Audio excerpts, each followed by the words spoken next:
Yes. Sir, like this. I'd like to thank the speakers for the excellent presentation. I think it's one of the finest presentation I've ever heard. I'm Chaturvedi. I used to work at IIT Delhi and Harvard University. I continue to work at Harvard University. Now, since it is only about dying and living rivers, the one question is as mentioned at last, how to maintain and not let them die. That is the one I'll add, because we are facing the same problem in Ganga, where this dying business is even more. So we have some suggestions, therefore I would like to elaborate. The second point that is slightly off, now you have not talked about the potential of, you just briefly mentioned about the hydroelectric potential.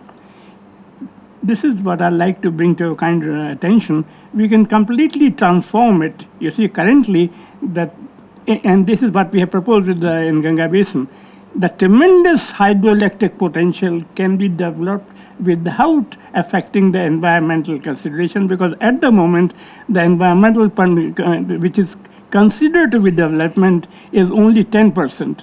We are changing it to about 90%. So, like that. Thank you very much. May I take each question? Yeah, maybe, unless I lose out here, I think it's better. Thank you, sir. Yeah. As you have raised issue of, river conservation, we have this National River Conservation Plan already in place, and they are mostly targeting the urban rivers. We are also developing plan for some of these urban rivers in terms of physical intervention, such as, you can develop a lot of soft edges with grass cover and all that, so that the groundwater base flow connections all are retained.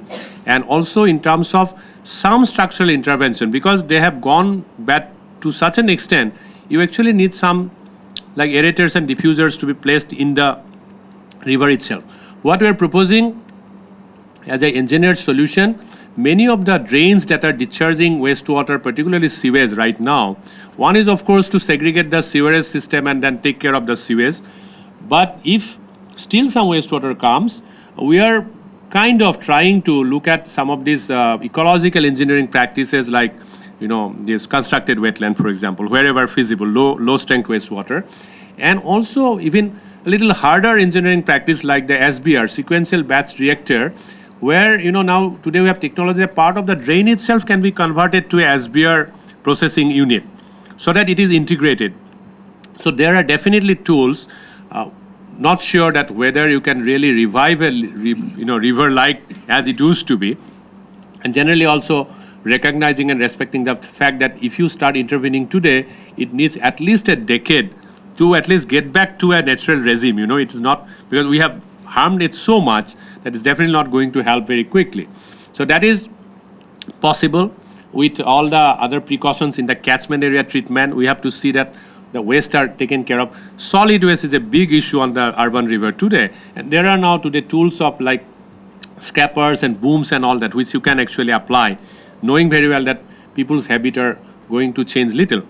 But I think with a combination of structural and non-structural measures, if not 100%, to a large extent, we can actually develop means seriously involving community. For instance, you need a lot of student volunteers. Friends of like Bharalu, we are introducing the concept Friends of Bharalu, that weekly on a Sunday or on a fortnight, some of the students will go and at least clean up their area. That school is perhaps later on we can do an incentivization that, okay, you people are maintaining this riverfront very well, so you get something like a, prize or something like that.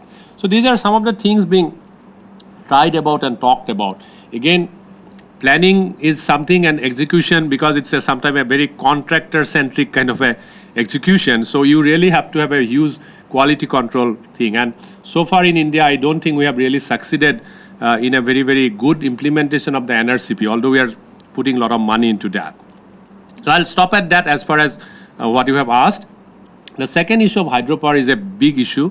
I respect the comment made by you that probably there is a need of relooking into it, that what is a threshold, in terms of like, we have now ultra mega dams of 3000 megawatt. Now, whether that is a kind of a structure we want, or we need more smaller cascading kind of unit where the environmental flow, whether, other environmental concerns are integrated.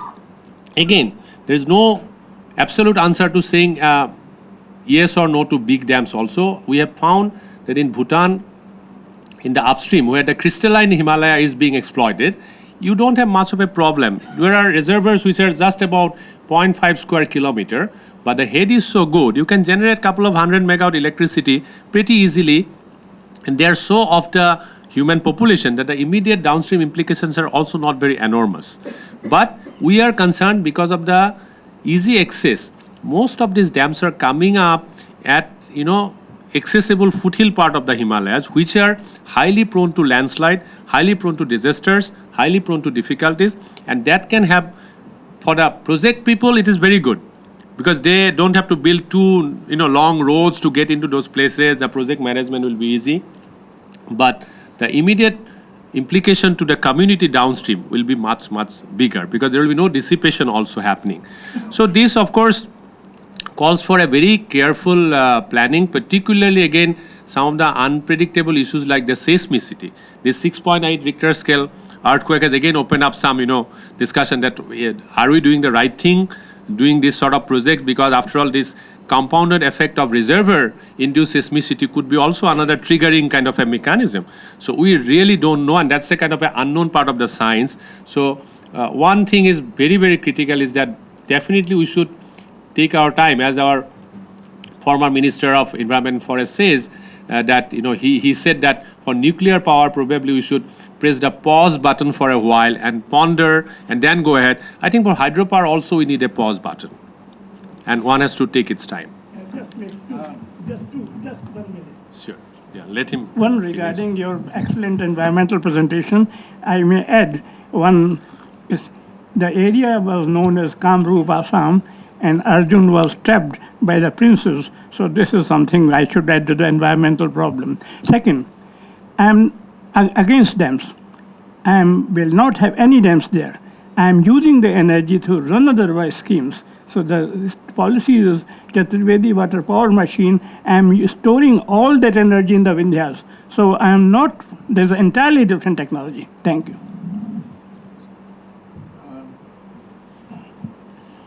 I must say, I carry on from the previous speaker, that the main problem that facing the area seems to be somehow or the other develop hydroelectric power for use in the west area which is next to the northeast.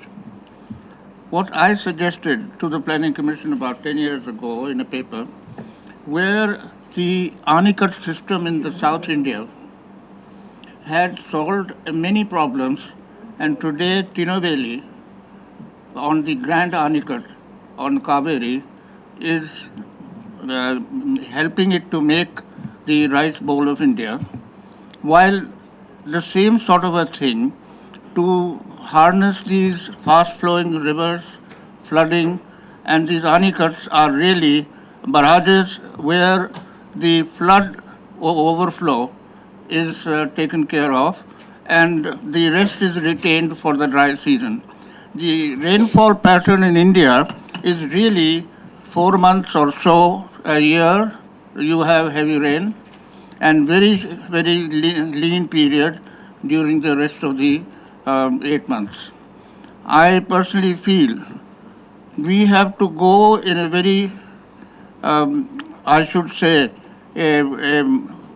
out of the way thinking, where high dams are the answer, which is not so.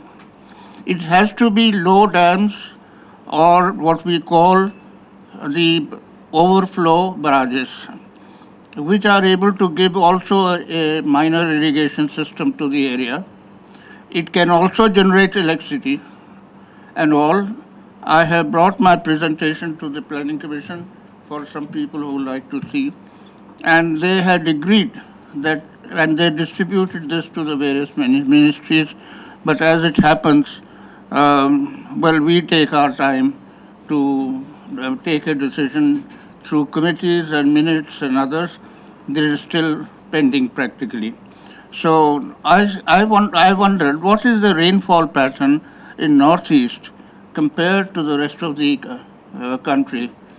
And I think in South India, the rainfall pattern with the Nilgiris and the Eastern Ghats and the Western Ghats was also a problem at one time. And about 1,000 years ago, they suggested the Anicut system. So I would like you to give me some comments on the rainfall pattern in East compared to the rest of the country, and also whether the Anicut system would work in this area.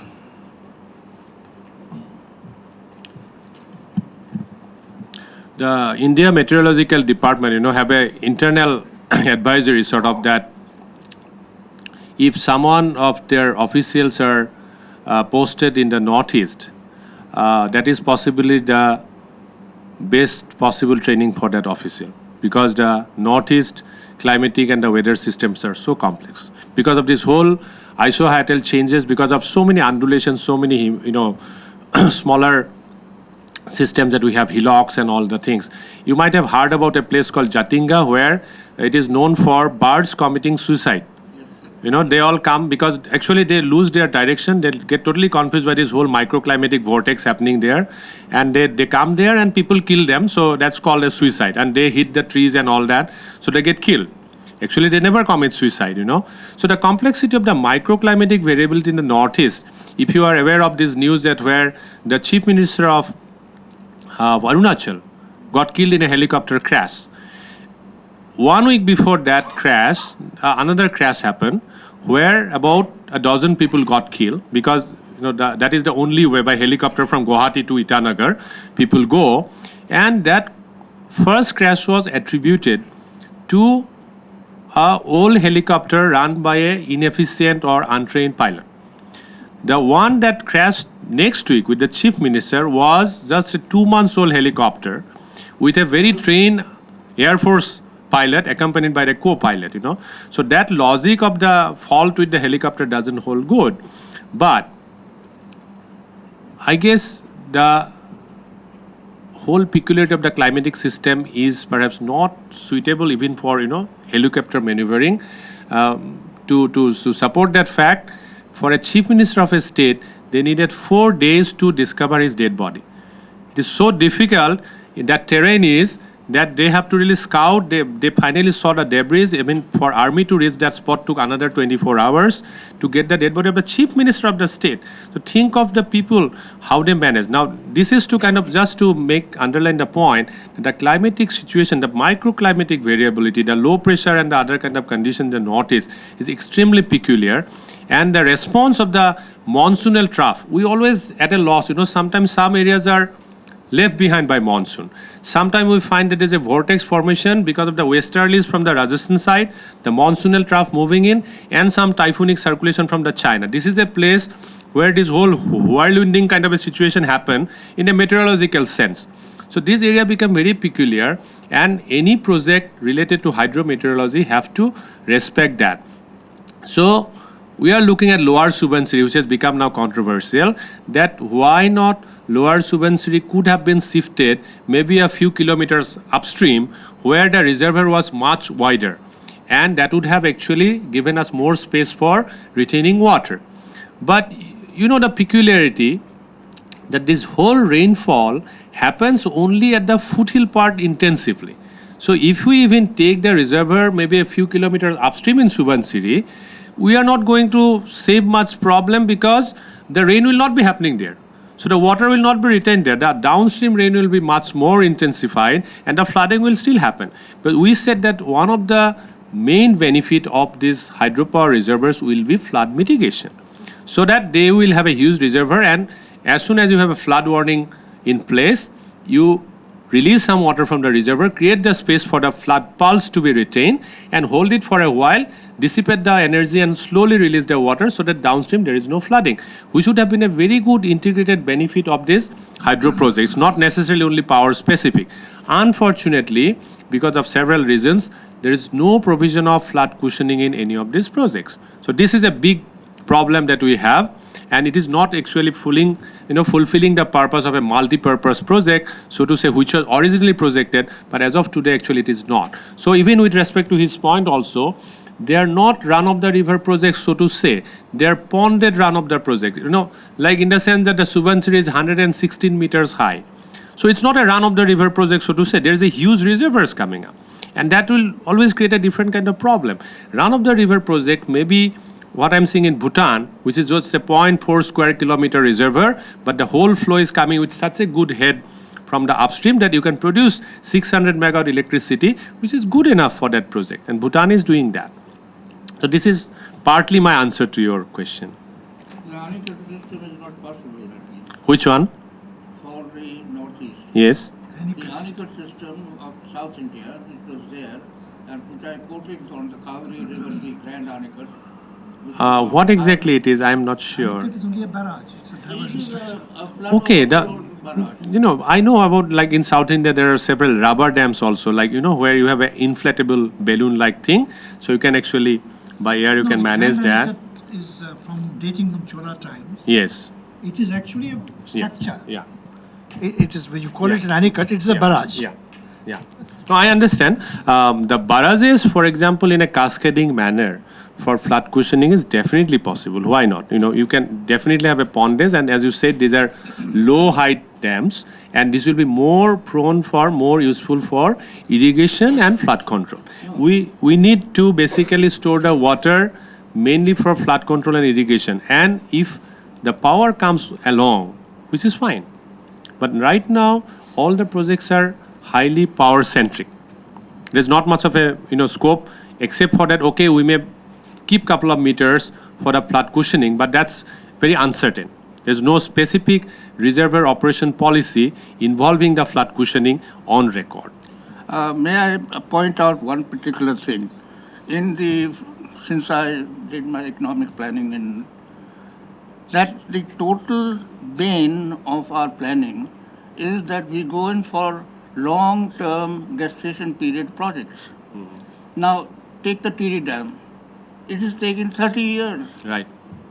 And we have with us that example 1,000 years ago in South India, where Anicut was made, I believe, in about 5 years. And it was today has even road going over it during the dry period, and during the rains when it has an overflow, it retains enough water for the dry period to irrigate the Tinuveli area for rice production. Now, this sort of a thing is a better pattern to follow, where low gestation period projects should be given the priority rather than these long gestation period. And I had planned, and I told the Planning Commission also, and they accepted it. Now, this was circulated, but with the change of governments and all, the ministers changing and all, the priority for such thinking has been put in the back. And as such, I feel in any presentation, one aspect that the low gestation period projects should have the priority. And I think that is more important, because you want to bring benefit as soon as possible, and not after 2 generations. Yeah. I agree to that. The only point I would like to make that there is a counter argument that for Himalayan rivers, the strength of the structures has to be evaluated very careful, because the rivers are very ferocious, and the kind of structure that in South India may hold good, it may not be feasible in the Himalayan river. So that's That one has of to the, be examined. has to be scientifically examined, yes.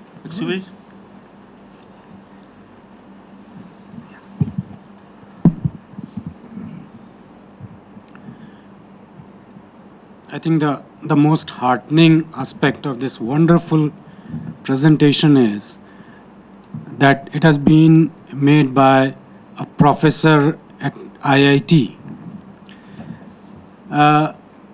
Because if a professor at IIT is today saying that river is a living system, the river needs its space, if the river lives, then there is life.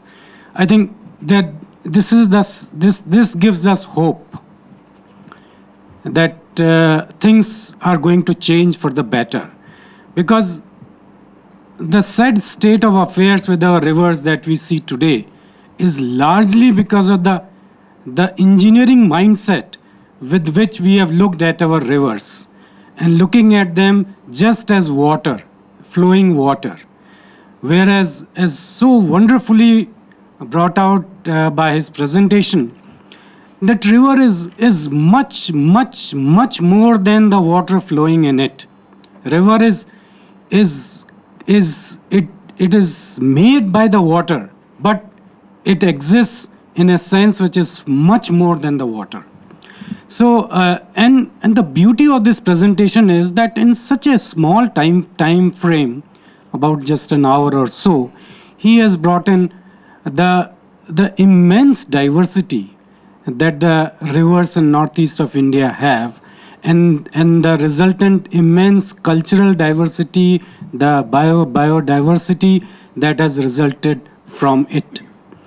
I must compliment and congratulate you for doing this wonderful thing.